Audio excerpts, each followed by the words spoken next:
So what is Frontier's email bounce prevention app in Outreach? Well, it's a totally free app that does two things. Number one, it validates every email of a prospect that's being added to a sequence in Outreach. And number two, it takes those invalid ones and prevents them from being emailed. This protects you from high bounce rates and damage to your deliverability, ensuring that more of your emails are read and received by your buyer. Hey, welcome to Frontier's app inside of Outreach.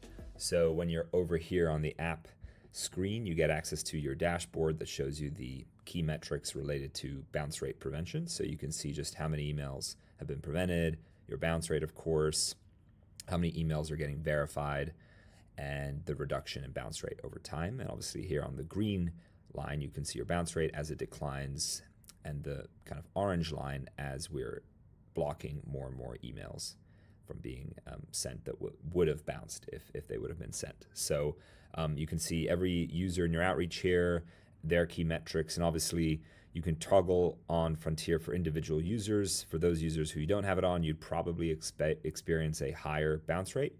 And so that's a good reason to turn it on. And for those users that have it on, it is hopefully quite low, 2% or lower.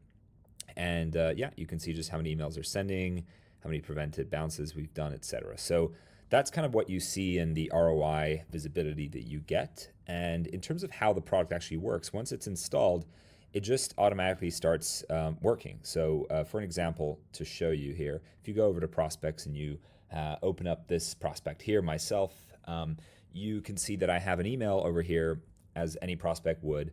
And when you add me to a sequence, this email is actually going to bounce. It's an invalid email, but I don't know that, right? I think this email is actually correct. This is not my right email. But what will happen is when this gets added to a sequence, it will essentially be marked as invalid. And that is kind of dispositioned for you. And also then it'll be opted out of emails. So what happens is you can still call this person, you can still LinkedIn this person, but you can't complete an email step. And what happens is if this prospect is in a sequence with an email step, it'll skip the email step and it'll go forward to the next step if that's a LinkedIn or call task. So it doesn't pull them entirely out of sequences, it just skips the email steps, which is really, really convenient for reps. And they don't need to think about it. All they see is that it's being dispositioned as read. So that is all the product is and does, and it will prevent any invalid emails from bouncing as a result.